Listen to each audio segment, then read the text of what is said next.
Hər kəsi salamlayırıq. Hər vaxtınız xeyirli olsun, hörmətli dinləyicilər, musiqi sevərlər, sənət sevərlər və sənətin səsi verilişinin elə yolunu səbirsizliklə gözləyənlər.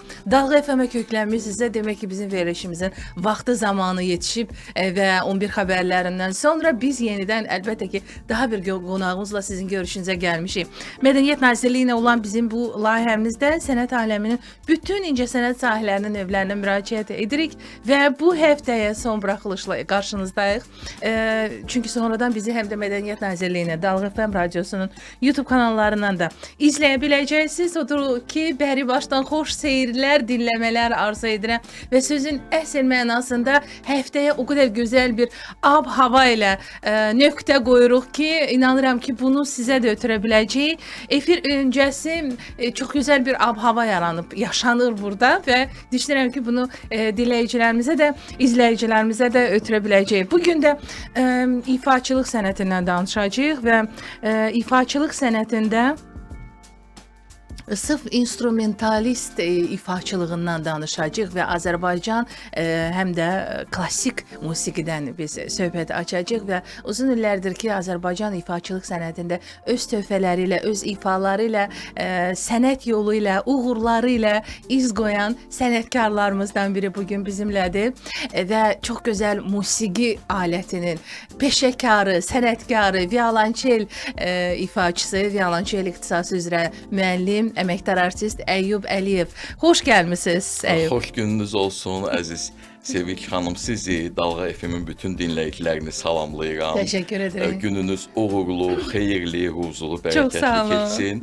Ramazan ayımız mübarək olsun. Amin, amin. Allah hər kəsin oruc və dualarını da qəbul etsin. Amin, təşəkkür edirəm. Siz giriş sözü ilə məni belə təqdim etdiniz. Məni Bəxtiyar kinofilmindən yadıma düşdü. Nə danışırsınız yoldaş deputat? Sözün doğrusu mən bu tərifə layiq deyiləm. Layiqsiz. İnanın ki, layiqsiz. Çox təvəzzükarsınız. Hətta mən bir haşiyəyə çıxmaq istəyirəm. Bu yaxınlarda Beynəlxalq Muğam Mərkəzində bir konsertdə biz Əyyub bəylə, deyil mənə bəy deməyin. Siz müəllimsiz. Bəli, Əyyubla görüşmüşdük. Orada sizin də çıxışınız vardı. Hörmətli dinləyicilər və izləyicilər. Bir maraqlı məqamı söyleyeyim ki, orada ifa edənlər gənc ifaçılar idi. Gənc pianoçular, gənc skripka ifaçıları və onlar içərisində bir ad qazanan, əməkdar artist və uzun illərin sənətkarı Əyyub Əliyev seçilirdi. Və hətta mən də o konsertə aparıcılıq edirdim. Hətta mənim kənarda qulağıma bir məlumatı ötürdülər ki, bəs Əyyub Əliyev xahiş edir ki, onu əməkdar artistsiz təqdim edəsiniz. Çox təvəzzükarsınız. Bugün də yenə də inanın, bəlkə də o klassik ifaçılıq sənətinin ifaçıları var. Onlar o qədər sənətə aşiq, sənət fədaisidirlər. Onların doğrudan da gözündə deyil. Yəni o adlar, o təriflər. Yəni bunu canlı şahidi oluram hər dəfə. Sevil xanım, bilirsiniz, məsələ burasındadır ki, təbii ki, bu fəxri ad çox bizim boynumuza böyük məsuliyyət qoyur. Təbii ki, bu dövlət tərəfindən bizə verilən qiymət bizim işimizə, sənətimizə göstərilən diqqətdir. Heç şübhəsiz, təbii ki. Amma yəni ki, hardasa biraz belə deyim də, nə qədər olmasa özümü narahat hiss edirəm. Xüsusən də təbii ki, əgər bir səhnədə çıxış edəndə o başqa iştirakçıların əgər onların fəxri adı və yaxud titulu yoxdursa, burada özünü necə deyərlər, elan etmə biraz elə bil ki, özünü biraz yuxarı çəkmək. Nə gözəl bir jestdir. Məncə bu hər kəsə bir nümunədir. Bəzən bunu, yəni bu sizi üçün normaldır. Həqiqətən də mənim üçün normaldır və məncə bir çoxları üçünsə bu bir ibrət edici bir addımdır. Bu bir kənara. Və bayaqdan efir öncəsi burada gözəl bir ab-hava yaşanır. Çünki Əyyub həm də violonçeli ilə bugün studiyamıza təşrif buyurub və xanımlar, bizim əməkdaşlarımız da bayaqdan bir kiçik Vəhşi bir ustad dərsi keçdiniz ha. Bəli, ustad dərsi keçdim və Hər zaman belə deməliyəm üzləşirsiniz. sizə ki, sizin çox bacarıqlı, istedadlı həmkarlarınız var, bəli. Nə xoş onlara, nə xoş Bəli. bizə. Ümumiyyətlə insan əgər nəyisə sevgisi varsa, nəyisə etmək istəyirsə, yaş burada önəmli deyil. Qətiyyən Razısınız? düşünürəm ki, xeyr. Yəni belə deyim də, bir var ümumiyyətlə musiqidə musiqi ifaçılıq özü iki sütunun üzərində qurulur. Bu duyma, eşitmə və ritm hissiyatı. Bunlar ən əsas sütunlardır. Əgər Eşitmə bu və sütunlardan ritm. eşitmə və ritm, bəli. Əgər bu sütunlardan hansısa biri biraz zəifdirsə, təbii ki, illər keçdikcə ola bilsin ki, o inkişaf eləsin, amma bu sütunlardan əgər biri zəifdirsə və yaxud yoxdursa, təbii ki, orada ifaçı kimi və ümumiyyətlə musiqiçi kimi yetişməkdən düşünürəm ki, söhbət edə bilməz. Və uğur qazanmaqda da müəyyən çətinlik çəkəcək. Təbii ki, uğur qazanmağın əsas yolu bayaq gələ-gələ yolla gələndə elə bu fikirləşirdim. Deməli, var bacarıq, var istedad. Bu mənim şəxsi Yəni onu fərqli ayırırsınız, bacarığı, istedadı. Bacarıq, istedad ayrıdır. Var Bəli. bacarıq, var istedad, var fitri istedad və var vergi. Onlar hamısını ayırırsınız. Onlar bəli. Bilirsiniz nə üçün? Çünki ki, vergi elədir ki, bu məhz sırf müəyyən bir peşə üzrə. İstiqamət üzrə. İstiqamət üzrədir, bəli. Yalnız burada bu özünü sınaya bilər, bəli. Uğur qazana bilər. Belə, bəli. Ümumiyyətlə həyatda bu qədər dünyada Vergili insanlar var. da. Bilirsiniz, bütün insanların, hər bir insanın öz bu dünyada missiyası var. Yəni biri musiqiçi olur, biri təbii ki, başqa peşənin sahibi, biri həkim, biri mühəndis, biri kosmonavt və s. Bunlar hamısı missiyadır və bütün bu missiyalar, belə deyim sizə ki, təsadüfən olmur.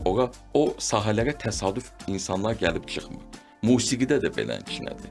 Yəni mən hətta düşünürəm ki, bizim dinləyicilərimizə maraqlı olaraq qısaca bir tarixə səyahət edək. Deməli, Bakı şəhəri 1983-cü il, bəli, məni balaca oğlanı, deməli, bibim İnayət xanım əlindən tutub gətirir Bülbül adına orta ixtisas musiqi məktəbinə. Biz deməli qəbul imtahanlarına biraz gec qatıldığımıza görə orada fortepiano və violin, kaman siniflərə artıq yerlər dolmuş olur. Orada sadəcə olaraq qalır 2-3 violonçel yeri. Və o vaxt həmin məktəbin direktoru rəhmətli Nazim müəllim Əliverdi Bəyev, bəli, o özü demək yeri gəlmişkən qeyd etmək istərdim ki, o özü violonçel ifaçısı olub. Bəli. O deməli bizə məsləhət görür ki, biz deməli sənədlərimizi təqdim edək violonçel sinifinə və deyir ki, bizim violonçel sinifində ümumiyyətlə milli kadrlar çox azdır. Və düşünürəm ki, elə bil o qabağı necəsə görürmüş, hiss edirmiş ki, baş verəcək hadisələri mi deyim və yaxud hadisələrin gedişatını mı deyim, bizə bir 10-15 ildən sonra deyir, bizdə milli kadrlar violonçel alətində olmayacaq və təbii ki, sənədlərimizi biz təqdim edirik violonçel sinifinə, Qara müəllimin sinifində mən təhsil alıram 11 il və bunu nəyə gətirdim bu məsələni? Həmin o missiya məsələsini, həmin o qismət məsələsini. Bilirsiniz, yəni o heç nə deyə təsadüfidir, hər şey zərurətdən doğur. Bəli, hər şey zərurətdən və təbii ki, sonra artıq illər keçdikcə indi mən 2 nömrəli Rəşid Beybutov adına 2 nömrəli 11 illik uşaq musiqi məktəbində də violonçel sinifini tədris edirəm. Öz xalqımın, millətimin balalarına öyrədirəm və düşünürəm ki, bu bizim borcumuzdur. Tək mənim yox, ümumiyyətlə bütün musiqiçilərin, ifaçılar, nə üçün bizim müəllimlərimiz bizim üzərimizdə onların zəhməti olub. Onlar əziyyət çəkiblər və biz həmin bu əziyyəti, bu zəhməti də yerdə qoymamalıyıq. Biz də bunu bildiklərimizi davam gələcək etdirirsiniz. nəsillərə, bəli. Bəli, və ötürürsüz, bu məktəbi yaşadırsınız Bəli, və bəli. bilirəm ruhu şaddır həm də Nazim Əlivərdibəyovun da və o dahi insanların o uzaq görənliyi var da. Bəli. Sanki artıq hiss edirlər bir 10 il, 20 il öncəsini bilirlər ki, artıq bu sənətdə, bu sahədə nə kimi dəyişikliklər və yaxud da riskə alırlar ki, nə ola bilər, nə Təbii baş ki, verə bilər. bəli, bəli. Ümumiyyətlə etiraf edək ki, o vaxt bizim elə birgə oxuduğumuz Bakı Musiqi Akademiyasında fortepiano idi, skripka idi. Bu alətləri axın daha çox olub hər zaman. Bəli. Hətta xatırlayıram, əvvəl Bakı Musiqi Akademiyasında hər kəs bütün fakültələr, janrlar bir yerdə idi. Yəni foyedə gəzirdi, oradan skripkanın səsi gəlirdi, buradan tarın, oradan violonçel. Bəli, bəli. Birinci mərtəbəyə düşürdün lap aşağı. Nəfəs Nəfəs, alətlərinin bəli, saksafon aləti gəlirdi. Olan alətləri çox gür olduğuna görə onları hər zaman ən aşağı mərtəbələrə Hətta padvallı salırdılar belə ki, deyə. bizə nəfəs aləti ifaçıları qulaq asıb incəyərlər bizdən. Təbii. Yox. Təbii. Amma biz hər zaman düşürdük, onları dinləyirdik, Təbii ki, böyük təbii zövqlə ki. salamlayırıq onları Bəli, da. salamlayırıq. Hər biri artıq bir sənətkardır. Doğrudan da içi siz qarışıq. Əyub, həqiqətən də o illəri xatırlayanda o Bakı Musiqi Akademiyasının o ab-havasını bayaq bizə belə deyək də kökə salırdı da. Yəni Əyub bir qədər məşq eləyirdi. O illəri xatırlatdınız mənə ki, sanki özümü yenidən oradakı kimi hiss etdim. Və etiraf edək ki, violonçel idi, kontrabas idi. Bu musiqi alətlərinə çox az, yəni barmaqla sayılasıydı da, yəni bu çox az idi. Özünüz də bayaq vurğuladınız. Bugün necədir vəziyyət illərlə müqayisədə? Bugün mən tam məsuliyyətlə deyə bilərəm ki, təbii ki, bizim təhsil aldığımız illərlə müqayisədə bu artıq illərdə çox da olmasa da, necə deyim sizə, maraq var. Yəni axın var ən azından. Bəli, violonçel məndə məsəl üçün bu dəqiqə hal-hazırda birinci sinifdə Temirov Fərrux adlı oğlan təhsil alır birinci sinifdə. O öz istəyi ilə gəlib violonçel alətinə. Yəni valideynin istəyi iləmi, yoxsa? Öz istəyi ilə. istəyi ilə. Ondan əvvəl bəli Muradov Emil məndə oxuyurdu. O artıq o 3-cü, 4-cü sinif idi. O da öz istəyinə və hətta onların da deməli üzr istəyirəm, ailələri musiqiçidir. Anası musiqiçi, fortepiano ifaçısıdır. O birinci sinifə deməli gələndə anası mənə dedi ki, mən ona təklif elədim fortepiano, təklif elədim evlərində akordeon, təklif etdim skripka, təklif etdim elektropiano. Mənə qayıtdı ki, xeyr, mən ancaq yalnız violonçel alətini istəyirəm. Nə maraqlıdır. Bəli, bəli. Bilirsiniz, mən sizə... Siz sual verdinizmi ona? Nədən qaynaqlandı bu istək? Mən sizə deyə bilərəm. Nədən? Mən daha doğrusu tam dəqiq deyə bilərəm kimdən qaynaqlandı. Bəli. Bu dəqiqə Hauser, təbii ki, tanıyırsınız da. Bəli, ondan. Hauser ümumiyyətlə bilirsiniz, belə açıq deyim, o violonçelin inkişafı üçün, violonçel alətinin təbliğatı üçün əvəzsiz onun bu dəqiqə yaradıcılığı demək olar ki, mən düşünürəm ki, çox böyük təkan verdi. Çox böyük təqdirə layiqdir. Təbii ki, bütün bu deməzdim bütün bu uşaqlar, elələri var ki, təbii ki, Hauser'ı görüb dinləyirlər, qulaq asırlar. Birinci dəfə, ilk dəfə onlar violonçel alətini eşidirlər. Violonçel aləti ümumiyyətlə, bilirsiniz, belə deyim də, bizim cəmiyyətdə biraz sırf klassik alət kimi, sırf necə deyim, yalnız gedib konsertdə dinləmək üçün, bir orkestrin daxilində. Səhnədə orkestr, ansambl daxili. Amma müasir dünyada bu dəqiqə violonçel aləti çox böyük sahələ, daha geniş miqyasda, daha iri müraciətlər var, hər şey daxil edilir. Estrada, milli musiqidə bəli, milli musiqidə mən bu yeri gəlmişkən bir maraqlı bir məqamı da qeyd etmək istərdim. Milli musiqidə bizim məsəl üçün mənim üçün şəxsən böyük şərəfdir. Sənətinə və şəxsiyyətinə böyük hörmətlə yanaşdığım, sənətinin qarşısında baş əydiyim alim müəllim. Alim müəllimlə bizim, mənim yox, yəni ansamblın tərkibində mənim bəxtim gətirib onunla, onun gözəl ansamblı ilə Onu müşahidə Qızı et. Fərqanə xanımla bəli biz Müşahidə etmiş. müşahidə Muğam və etmişik və violonçel. biz orada tək müşahidə olmayıb.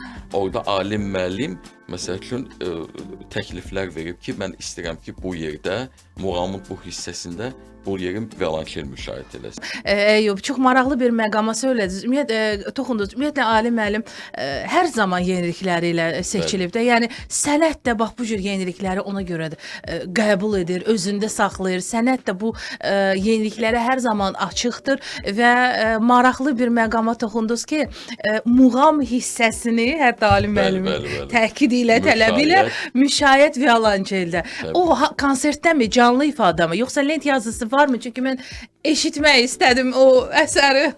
Mən deməli deyim sizə də əvvəlcə nəyi qeyd etmək istədim. Bayaq biz söhbətimizin əvvəlində yadınızdadır dedik bacarıq istedad fitri. Bəli, bəli. Mən düşünürəm ki, həmin o bacarıq istedad, fitri istedad və vergi alim müəllim həmin o axırıncı pillədədir. Mən elə düşünürəm. Yəni mən düşünmürəm. Razılaşıram, bəli. Qatılıram, bəli, məncə də. Yəni onun sənəti, bəli, onun ifası bütün dünyada tanınır, sevilir. Elədir.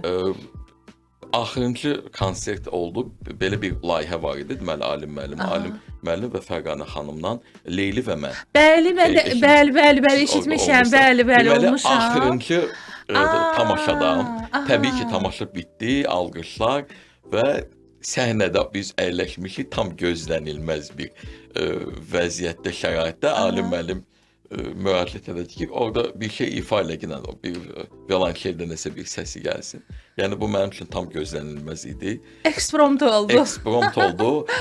Yəni əllərim əsdi, barmaqlarım əsdi, həyecanlandım, özümü toparladım. Nəsə belə bir şey orada ifa elədim. Nə gəldi də beləliklə ağlıma ilk gələn motivi ifa elədim. Təbii ki, məşqlərdə bunlar hamısı danışılır, əvvəlcədən razılaşdırılır, amma əgər məşqdə olunan hansısa bir tək bu muğamda yox, alim müəllimdə yox, ümumiyyətlə, yəni musiqiçinin bir necə deyim, bacarığının bir hissəsi də hansısa peşəkarlığının da deyərdim. Bir hissəsi də force major vəziyyətlərdə. Bəli. Yəni o vəziyyətlərində biz hamımız bilirik. Hazırlıqlı olmalısınız ki, nə ola bilər? Ola bilər. Məsələn, bilirsiniz, klassik musiqidə də olur və yaxud biz indi mən Üzeyir Hacıbəyli adına Azərbaycan Dövlət Simfonik Orkestrinin violonçel qrupunun konsertmeysteriyəm, maestro Fuad İbrahimovla bərabər birgə çalışırıq. Bizim orkestr məsələn musiqi məktəblərinin şagirdlərini müşahidə edirik. Onlar yəni orkestrla ifa edirlər, onlar hiss etməlidirlər. Artıq kiçik yaşlarından orkestr səslənməsini, orkestrla ifanı, orkestr müşahidəni. Və olur ki, balaca uşaqdırlar da bilirsiniz həyəcandan və yaxud olur hansısa xanəni yaddan çıxardırlar və yaxud bir xanə irəli keçirlər, iki xanə geri. Bu belə vəziyyətlərdə, tək belə vəziyyətdə yox, ümumiyyətlə konsertlərdə musiqiçi maksimal dərəcədə hazır olmalıdır.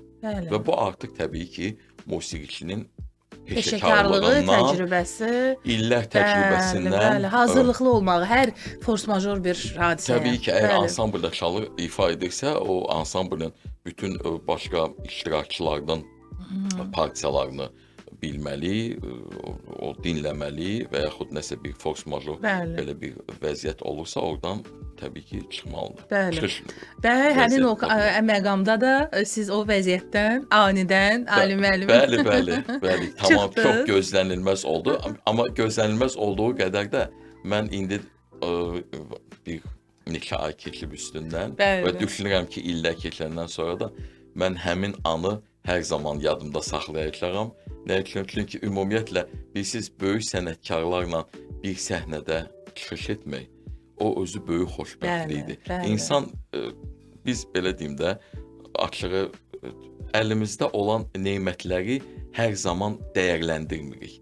Yəni yaxşıya, gözəl bir nəsə bir məqama biz ona əgər elə belə Hə, belə olmalıdır da. Yəni Sıradan bir yəni sıradan hadisə bir kimi baxsaq, hadisə kimi baxaq. bəli. Oldu da, hə, məsəl üçün bu Olmalıdır. gün mən burada çıxış edirəm. Mən açığı sizə deyim, Aha. bu mənim həyatımda radioda ilk çıxışımdır. Ay, Bəli, yəni bunu heç deməzsən. bunu ona görə demirəm ki, sonra deyəsiniz ki, ay neyniyik, çağırar da sonra da ki, ömründə birinci dəfədir Ya. gəlir. Amma heç deməzsən. O bəzən insan axı sıxılır özünü radioda. Bu siz belə deyim də, ola bilsin bizə biraz asandır nə barədə. O barədə ki, biz mütəmadi olaraq səhnələrdə oluruq. Bəli. O həyecanın artıq O siz həyəcanı keçmisiniz o yolu. Açıq sizə deyim, dünəndən həyəcanlıyam. Açıq deyirəm, bəli.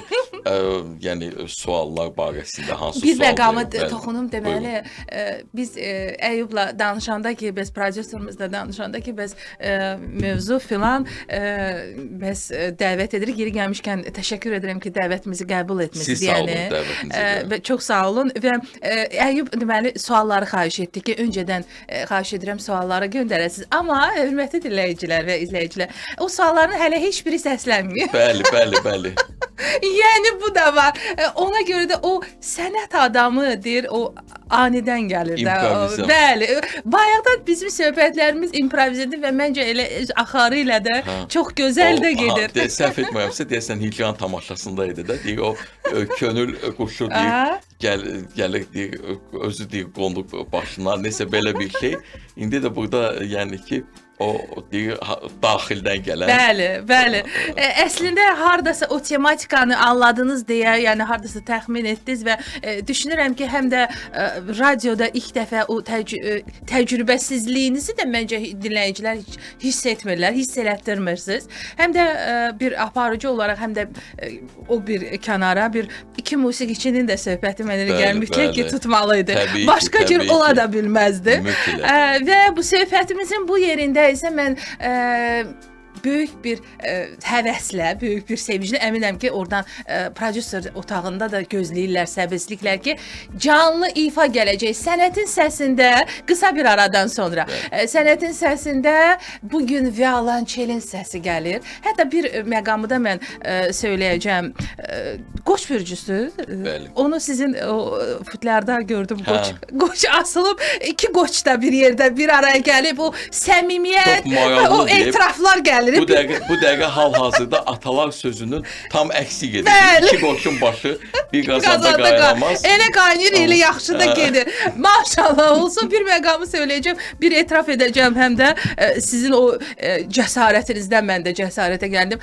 Musiqiçilər çox dəvət edirik efirə. Amma inanın, bəzən bizə söyləyirlər ki, deyəndə ki, bəs bizim video çəkilişimiz olur, sonradan YouTube-a yerləşdiririk.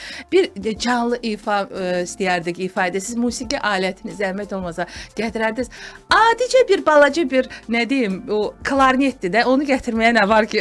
Yəni, onu bəzən insanlar, musiqiçilər, yəni bu irad kimi qəbul etməyin, amma hər halda bir nəzərə alın ki, çəkinirlər ki, ay, musiqi alətini gətirmək biraz çətin olacaq, nə bilim, deyirlər, ay, avtomobildədir, onu oradan gətirmək, biraz narazıçılıq bildirirlər. Çox böyük bir həyəcanla prodüserimizə dedim ki, Əyyubdan da bir soruşan görə düzdür, o boyda musiqi aləti, violonçeli, radio gətirmək düzdür, çətindir, bilirəm mən onu.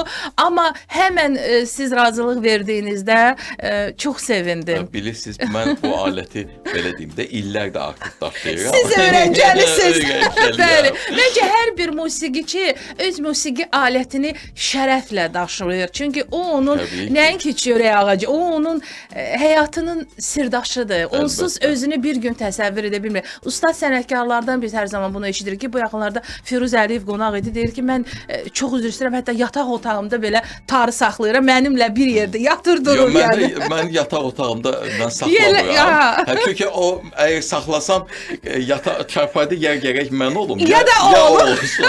Yəni ikimiz yerləşməyik. Çox təşəkkür edirəm ki, bugün musiqi aləti ilə, violonçel ilə təşrif buyurmusunuz. Buyurun. Siz dediniz bana klarnetdən. Mən bir dənə sirr açım, dinləyicilərimiz də eşitsin. Hər zaman qastrol səfərlərinə gedəndə mən ifaçılardan kimə qibtə edirəm, yaxşı mənada da. fleyta ifaçılarına. Aa, Onu necə qatlayıb qoltuq cibinə qoyurlar və salam.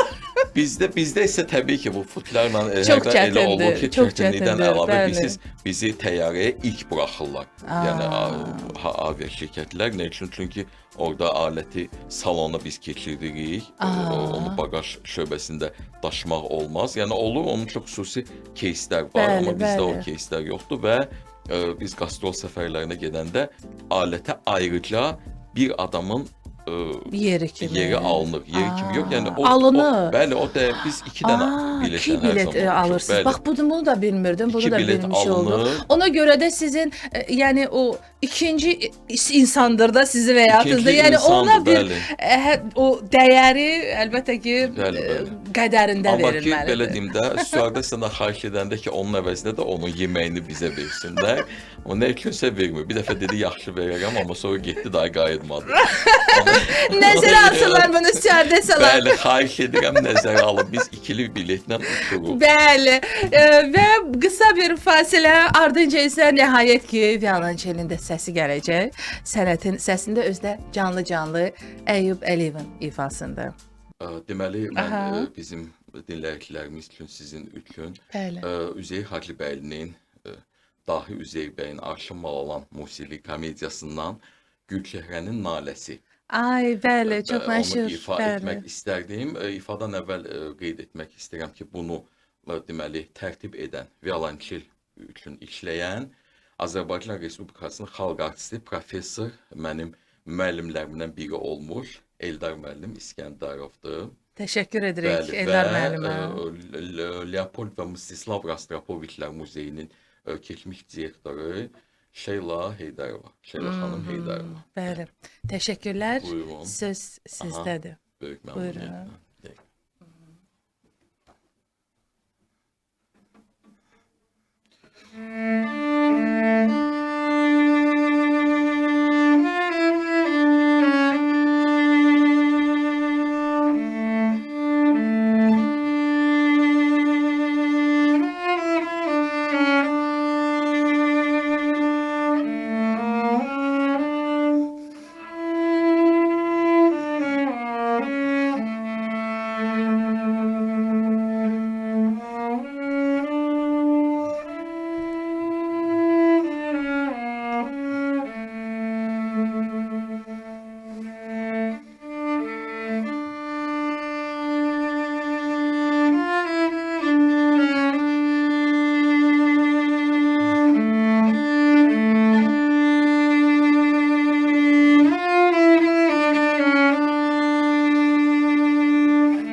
Ay, çox təşəkkür edirik sizə. Buyurun, Minnətdarıq. Eyüp, Üzeyir musiqisi də yada düşdü. Mütləq Bəli. ki, yəqin ki siz xarici ölkələrdə də bilirik, çox tez-tez olursunuz. Qastrol səfərlərində çıxış edirsiniz. Yəni mütləq ki Üzeyir musiqisi sizin o deyirlər o proqramınızda, bizi deyirik playlistimizdə, proqramınızda mütləq yer almalıdır. Mütləq, təbii ki, biz Üzeyir bəyi yaşatmalıyıq. Bu bizim Bəli. borcumuzdur. Bu günkü gün, yəni Azərbaycan peşəkar musiqisi ifaçıları bütün bunların fundamentini, Bəli. özülünü vaxtikə Üzeyir bəy yaradıb və Üzeyir bəyin yaratdığı bütün bunun əsasını qoyduğu illər çox çətin illər olub. bəli, Elə də asan bəli. illər olmuyor. Bilirsiniz, onda yəni o inqilablar, sonra bu İkinci Dünya müharibəsi, İkinci Dünya müharibəsindən əvvəl repressiyalar dövrü, İkinci Dünya müharibəsindən sonra o yenidən qurma, çətinliklə bütün bunlar hamısı mən belə bir maraqlı faktor istərdim sizlərlə bölüşüm. Buyurun. Bunu deməliyim bizim Azərbaycan Bəstəkarlıq Məktəbinin layiqli nümayəndələrindən olan rəhmətlik Azər müəllim danışmışdı, Azər Rzayev. Mən yəni ki, amin, mənim Kamera orkestrindən məndən müəllimim idi. hə, çox unikal bir insan idi. Bəli. Çox, yenə də deyirəm də, mən ondan Bakı Musiqi Akademiyasında onun kamera sinifində mən Bəli. təhsil aldım və konservatoriya Bakı Musiqi Akademiyasına daxil olanda onun buraxılış sinifi var idi. O mənə təklif etdi ki, trio çalmaq lazım idi. Skripka, violonçel və fortepiano. Çaykovskinin triosunu mən onda ifa etdim. Onunla birinci dəfə ünsiyyətdə oldum. O deyərdi ki, Üzeyir bəy tələbələrini İkinci Dünya müharibəsində, ondan sonra dərsə evinə çağırardı. Nəyə görə? Evinə çağırırdı və elə edirdi ki, o dərs deməli düşsün günorta saatlarına, nahar vaxtına. Üzeyir bəy hamımız bildiyimiz kimi o Ali Sovetin, Azərbaycan Ali Sovetinin deputatı idi. Bəli, hələ bir ictimai Yəni xadimi təbii idi, ki, bəli. bir bu dövlət ona qulluqçusu kimi onun yəni imtiyazları var idi da, qida məsələsinə falan. Bəli. Gəlirdi tələbələr o onun sinifinə, evinə, üzr istəyirəm, evinə gəlirdi. Yolluyurdu onları mətbəxə. Nahar vaxtıdır. Mən dinləyinə biləm, nahar vaxtıdır. Bilərəkdən o vaxt. Bəli, bilərəkdən. Bilərəkdən yolluyurdu onu, deməli, o tələbələrini mətbəxə.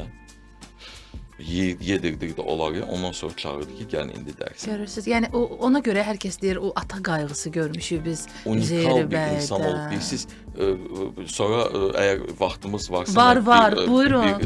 Məncə bu faktları çox az hallarda eşidirik və mən bunu ilk dəfə eşidirəm. Bunu bilir, yəni bu həm də reklam da olunmur, elan da olunmur. Məncə bunu etmək lazımdır. Yəni bunları mən təsadüfən oxumuşam, eşitmişəm. Hacı Xan Məmmədovun səhv eləməmsə, deməli, xatirələrindən idi. Mən onu Facebookda oxumuşdum. Deməli, Hacı müəllim Bakıya təhsil almağa gələndə deyir ki, mən o indi hal-hazırda 28 may olan belə deyim, orada hansısa bir mehmanxanada qalırdı. Amma mehmanxananın bu şəraiti çox yaxşıdır, ürəkaçan olmuyor, natəmizlik. Ona görə mən deyir, dərslərin bitməsini gözləyirdim konservatoriyada. Sonra sinif otağının açarını götürüb, müəyyən bir sinif, gedib o sinifdə deyir, gecəliyirdim. Amma deyir, səhər tezdən qalxırdım. Nə üçün? Çünki bilirdim ki, dərslər başlayacaq. Bir müddət, yəni bu beləliklə davam edib, günlərin bir günü necəsə olub, yatıb qalıb yuxuya. Deyir, yatdım qalıb yuxuda. Yuxuda deyir, hiss edirəm ki, elə bir kimsə mənə baxır deyir. Gözlərimi açanda sinifin ortasında deyir, Üzeyir bəy görürəm. Təsəvvür edirsiniz. Şok. Şok. O yuxudan yəqin necə ayılıb da. Təsəvvür belə edə bilmirəm. Təbii ki, Üzeyir bəy adını, adını soruşub, hansı şöbədə təhsil aldığını və deyir, maraqlandı ki, nə üçün deyir, burada gecəliyirsən, rayalın üzərində. O da deyib ki, bəs qalırdım orada, şəraiti, yəni yataqxanada da, bu tələbələrə verilən yataqxanada. O da mənə xoş gəlmədi, natəmizlikdir. Kirayə otaq tutmağa imkanım yoxdur. O deyir, heç nə demədi, getdi. İndi yəqin hamı fikirləşər ki, vəssalam da indi ən azından bir yaxşı bir töhmət var. Alacaq. Hə, töhmət alacaq. Qətiyyən. O deyir, bütün konservatorda təhsil aldığı bütün illəri axıra qədər Üzeyir bəy özü onun üçün otaq tutur və o orada qalıb yaşayır, işləyir. Çox biz olsun. unikal bilirsiniz. Yəni deyirəm də, bu ancaq bizim bildiyimiz faktlardır. Hələ bu bir-iki faktdır ki, biz onu ancaq nə qədər, yəni bu adam o qədər iş görüb, musiqiyə də qalır kənarda. Bəli, hələ musiqiyə elədiklərindən əlavə, yəni bu insanlıq və atalıq bir musiqiçinin bəlkə də o gələcəyi elə o gözəl xeyirxah işlərlə onlar da formalaşdı. Onlar da sonradan onu görüb, onlar da onları öz həyatında tətbiq etdilər. Azərbaycan Milli İfaçılıq Məktəbini yaratmaq məsələsində biz Rastropoviç burada məhz Rastropoviçin atasını elə Üzeyir bəy dəvət edib. Ondan əlavə başqa kaman, violin ifaçıları, fortepiano, bunların hamısını bir dənə yığıb Azərbaycan Milli İfaçılıq Musiqi Peşəkar Musiqi Məktəb yaratdı. Əsasını qoyub ki, biz hamımız bu dəqiqə, mən yenə də deyirəm, biz hamımız bu dəqiqə Üzeyir bəyin çörəyini yeyirik. Bəli, bu eyni fikir mən Fərhad müəllimdən də eşitmişəm. Tamamilə doğrudur. Fərhad Bədərbəli də. Onun çörəyini yeyirik. Bəli, eynən. Elədir. Mstislav Rastropoviçi biz yad etməyə bilmərik. O vaxt Bakı Musiqi Akademiyasında bizim tələbəlik illərimizdə yəqin ki, xatırlayardınız, deməli, böyük zalında o ustad dərsləri keçirirdi. Bəli, xatırlayıram. O şərəfə bizdə nail olmuşdu. O yəqin ki, sizin üçün o ən unudulmaz görüşlər oldu da. Bilirsiniz, mən açığı ilk növbədə mən axıra qədər dərk edə bilmirəm. Ümumiyyətlə ki, mən elə bir insanı görürəm və onun qarşısında mən oturub burada nəsə ifa edirəm də, belə deyim. Siz onun qarşısında ifa edirsiniz. Onun qarşısında ifa edirəm və mən açığı deyə bilərəm. Yəni mənim birinci ustad dərsim çox uğursuz oldu. Çox uğursuz oldu. Nəyə görə? Yəni ki, o qədər həyəcanlıydım ki. Həyəcandan, yəni mənim barmaqlarım, təbii ki, onu kənardan hiss edirdilər ki, o həyəcanlandı. Yəni mənim əllərim nə yay tuturdu, nə sim tuturdu. Yəni gücü yox idi, gücü getmişdi. Yəni birinci ustanın təbii ki, siz elə böyük musiqiçi. O addım-addım o təcrübə üzərində quruldu ki, bugün. Böyük musiqiçilərin xüsusiyyətlərindən biri də odur ki, onlar heç zaman hər hansı bir ifaçı olsun, ən zəifi də olanda, onlar heç zaman ona vurgulamırlar ki, zəifdir. Yəni bu səndə bu alınmır və filan. Onu demirlər. Qətiyyən. Onlar neyini? O elə olan böyüklüdür. Onlar neyini? Onlar məsəl üçün götürür hansısa bir necə deyim, sahəni, tutalım texnikanı və yaxud melodik sahəni və yaxud musiqi cümlələrinin bir-birinə birləşməsi müxtəlif və yaxud intonasiya. Hər hansı bir sahəni, hansı ki, o sahədə daha çox problem var və onun üzərində başlayırlar işləməyə.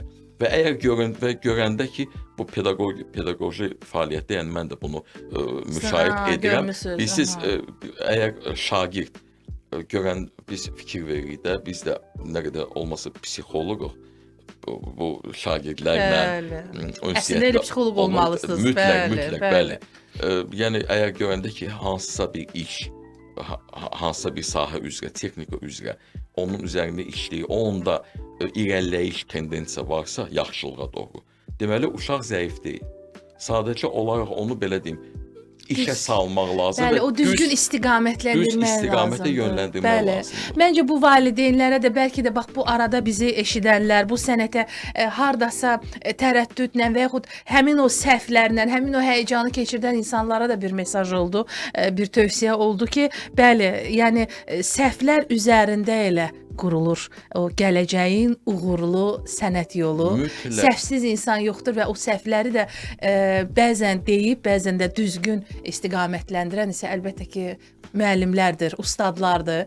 Onlar ruhları şad olsun, dünyasını dəyişənlər, sağ olanlara əlbəttə ki, var olsun deyirik. Ona görə də biz o cür insanlara dahi deyirik. Bugün müəyyən hansısa bəstəkara heç kəsi, yəni aşağılamaq fikrim də yoxdur. Sadəcə dahi deyəndə bir qədər mənə bir qəribə səslənir ki, yəni ona da dahi, Üzeyir bəyə də, Rastropoviçə də dahi demək. Bəli, biraz təbii ki, ona görə yəni mən düşünürəm ki, bu adlarla bağlı bayaq işimizin başında. Bəli. Yəni çünki məsəl üçün bu fəxri ad elə bir addır ki, onu musiqiçi fərqi yoxdur. Kim olur olsun, musiqiçi və yaxud başqa bir sənətin nümayəndəsi hər zaman o adın məsuliyyətini hiss etməlidir. Bəli. O ad elə belə ad deyil, o ad elə belə verilmir. Yəni işə görə verilir və sənətə görə dəyər verilir. Bəli, özündən gedir ki, əməkdar. Yəni sən əməkçi olmalısan, məşğul olmalısan, işləməlisən. Elə belə verildi. Hə. Kaş bunu hər kəs dərk edə. Məsələn, mən yaxşıdır mənim. Bəli. Amma o da böyük bir çiyinlərə düşən bir missiyadır. Təbii, o adı daşımaq və o ada layiq olmaq və o da adı illərdir daşıyan və layiq olan bu sənətə, violonçel sənətinə böyük töhfələr verən əməkdar artist və violonçel üzrə, ixtisas üzrə müəllim Əyyub Əliyev idi bizimlə. Çox təəssüf ki, artıq yekunlaşdırırıq. Yəni bizim bugünkü söhbətimiz, mövzumuz elə bir mövzu idi. Elə bir dahi şəxsiyyətləri biz həm də xatırladıq və elə bir sənət yoluna nəzər yetirdik ki, bu mövzu tükənməzdir. Bu mövzu sözsüz ki, bir saata sığınacaq bir mövzu deyil və ilk dəfə idi radiodaydınız. İnanıram təəssüratlarınızla, xoş təəssüratlarla ayrılırırsınız. Çox yaxşıdır. Təşəkkür edirəm. Çox sağ olun. Çox sağ olun. Siz sağ olun, mən sizə rəhbərliyə, bütün sizin həmkarlara öz dərin minnətdarlığımı bildirirəm. Bizim dinləyicilərimizə öz qızıldan qiymətli vaxtlarını ayırıb bizə qulaq asdıqlarına görə onlara minnətdarlığımı bildirirəm. Çox sağ olun, var olun, təşəkkür edirəm. Var olun. Heç deyəsiz Əyyub Əliyev ilk dəfə idi radioda. Bəzən illərdir radioya gələn qonaqlar heç bu cür gözəl danışmırlar. Mən sizə sir açım. Açın o sir, mən yoxsa bugün belə deyək, 11-dən 12-yə qədər açdı sandığı tökdü pambığı məsələsidir. Belə bütün sirləri də açdım. Məsələ burasıdadır ki, mən deməli bizim məktəbimizdə 2 nömrəli Rəşid Yurtlarının 11-i. Mən orada bizim şöbənin konsertlərini aparıram və yaxud hər hansısa bir demək tutam 8 marta həsr olunmuş hansısa bir tarix həsr olunmuş tədbirləri aparıram. Yəni mənə həvalə olunur o. Oradan gəlir bu istedad. Mən harda olsa belə işlədiyimdə biraz artıq hazırlıqlısınız. Təcrübə var artıq. Təcrübə var. Ay, ona görə də bax bu hiss olundu. Çox təşəkkür edirəm sizə. Verilişimizin video versiyası bütünlüklə Mədəniyyət Nazirliyinin və Dalğa FM radiosunun YouTube kanalında yerləşdiriləcək. Bu həftəlik bu qədər. Bax belə bir gözəl əhvalla biz sizinlə sağollaşırıq. Elə bax belə gözəl əhvalda da istirahət günlərində sizi də olmağı arzu edirik. Gələn həftə eyni sevgi ilə, eyni sevinclə, eyni həvəslə sizin görüşünüzə tələsəcəyik. O vaxta qədər isə özünüzdən müğayət olun. Salamat qalın.